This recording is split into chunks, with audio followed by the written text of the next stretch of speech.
নমস্কার সবাইকে। UK PM কিয়ার স্টারমারের just একটা ভিজিট ভারতে আর ডোনাল্ড ট্রাম্পের তৈরি করা পুরো ন্যারেটিভটাই জাস্ট তেস্তরা। কারণ যেমনটা আপনি জানেন, কিছুদিন আগেই ডোনাল্ড ট্রাম্প ভারতের ইকোনমিকে বলেছিলেন রেডি, রাশিয়ান ইকোনমির সাথে সাথে।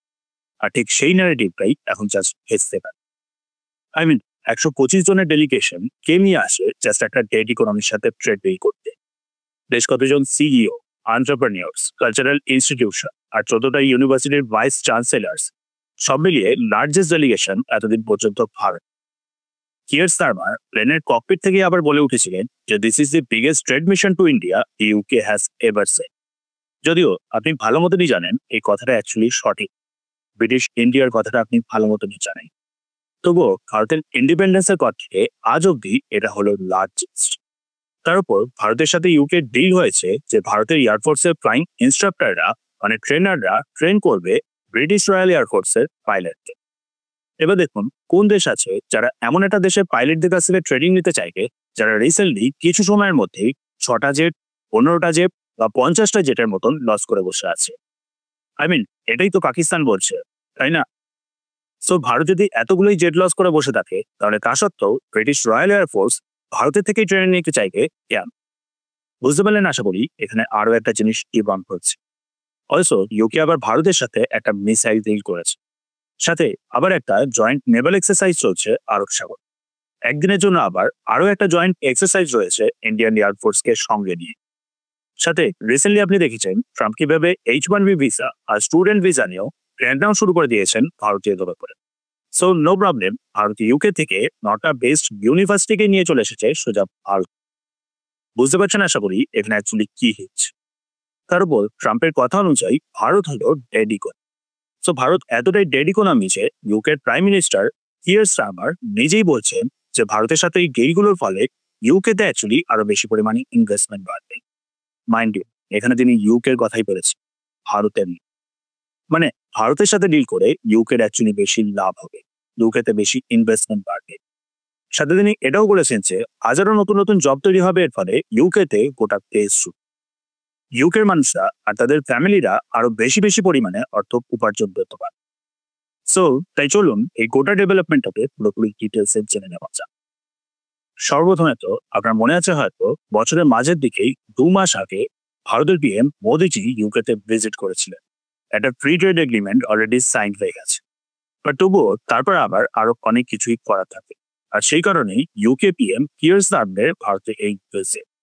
গোলটা হলো এফটিএ ফলে যে যে অপরচুনিটিস গুলো ওপেন হয়েছে, যেমন টেকনোলজি, ফাইন্যান্স, ডিফেন্স আর এডুকেশন ইত্যাদি ভেরিয়াস সেক্টরে যে ইনভেস্টমেন্ট, জয়েন্ট ভেঞ্চার আর ট্রেডের রাস্তাগুলো ওপেন হয়েছে, ইমিডিয়েটলি সেগুলো নিয়ে প্রপার বিজনেস শুরু করে ফেলা।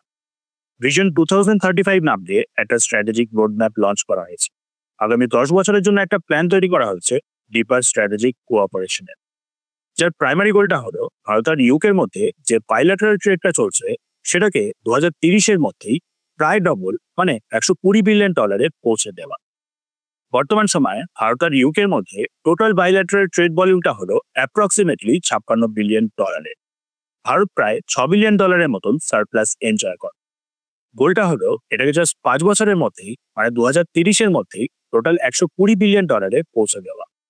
আর 2040-এ গিয়ে এই বাইলেটারাল ট্রেডটা $34 বিলিয়ন করে যাতে অ্যানুয়ালি ইনক্রিজ করে তার পেছনে চেষ্টা চলছে। Textile, James, jewellery, engineering goods, auto components, pharmaceuticals, IT services ইত্যাদি 99% ইন্ডিয়ান এক্সপোর্টসকে ইউকে কোনো ডিউটি বা ট্যারিফ ছাড়াই এন্ট্রি দেবে। ইউকে আবার ভারতে লো ট্যারিফে ইম্পোর্ট করতে পারবে অটোমোবাইলস, মেডিকেল ডিভাইসেস, হুইস্কি ইত্যাদি। ভারত ইউকের সাথে আবার সাইন করেছে জয়েন্ট ইকোনমিক আর ট্রেড কমিটি নামে একটা এগ্রিমেন্ট। এফটিএ হয়ে যাওয়া সত্ত্বেও ট্রেডকে কিভাবে আরো বাড়ানো যায় তার জন্য একটা আলাদা করে কমিটি তৈরি করা হয়েছে, যে জিনিসটা ভারত খুব কম দেশের সাথেই তৈরি করেছে। সো এবার বলুন কোন দেশ একটা ডেড ইকোনমির সাথে এইভাবে ডিল করে? ইউকের প্রাইম মিনিস্টার কিয়ার স্টারমার তো আবার প্রপার অ্যাকনলেজ করেছেন যে ভারত খুব শীঘ্রই থার্ড লার্জেস্ট ইকোনমিতে পরিণত হয়ে যাবে।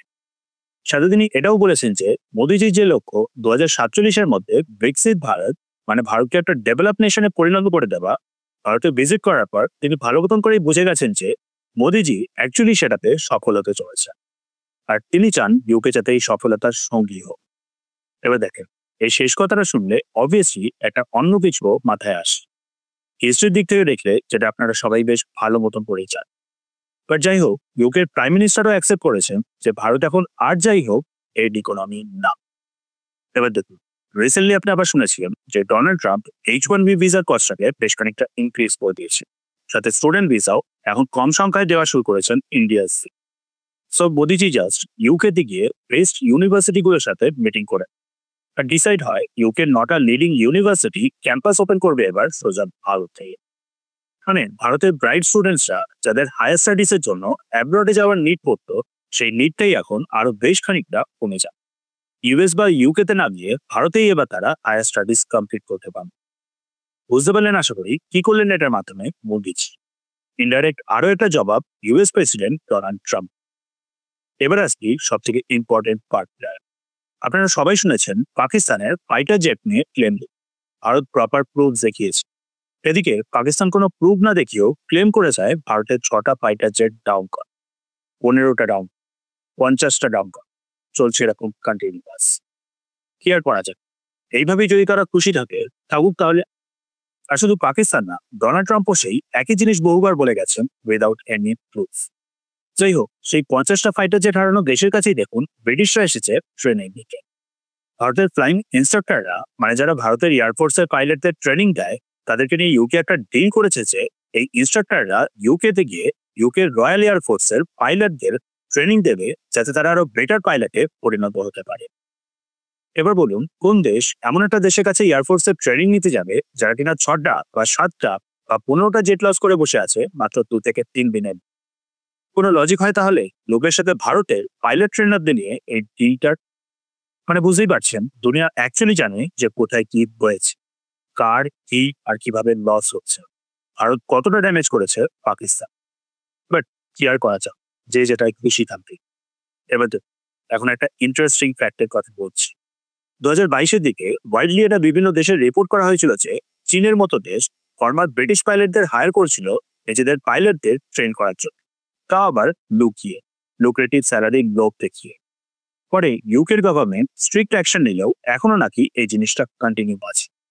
ভাবো, সেই ইউকেই এখন আবার ট্রেনার চাইছে ভারতের থেকে। বুঝতে পারলেন আশা করি এখানে ইকুয়েশনটা। দুটো জিনিস এখান থেকে প্রুভ হচ্ছে। এক তো যতই চীন 5th জেন বা 6th gen fighter jet develop করে ফেলুক না কেন, প্রপার স্কিল পাইলটদের অভাব আছে।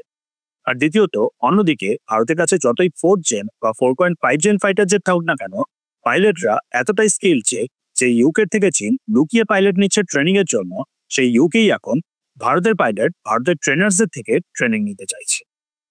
যাই হোক, ইউকে তো আবার ভারতের সাথে ডিল করেছে মিসাইল ডেলিভারি পর $468 মিলিয়ন মিসাইলটি light weight multi role missile deliver করবে ইউকে ভারতকে।